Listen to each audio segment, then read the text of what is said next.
মধু মাসের মধু ফল, লিচু, কাঁঠাল, এই যে দেখতে পাচ্ছেন। উপরে কলা রয়েছে, আর এইদিকে আম, আর এইদিকে ফল ক্রয় করলেন আমাদের মামা বাবুল শেখ।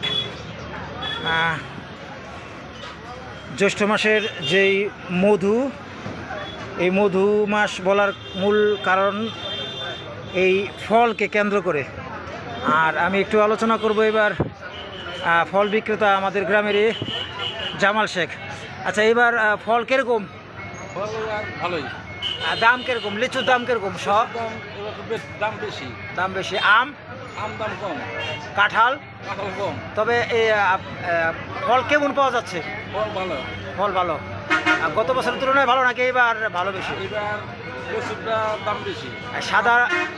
সাধারণ জনগণ কি ক্রয় করে খেতে পারবে এরকম সাধ্য আছে? আছে। আচ্ছা, ধন্যবাদ আপনাকে। আমি আপনাদেরকে এই তো মধু মাসের আম, লিচু, কাঁঠাল দেখালাম। এটা কি আমাদের কোন জায়গার লিচু? দিনাজপুরের। কোন লিচু ভালো বেশি, দিনাজপুর না রাজশাহী? রাজশাহী।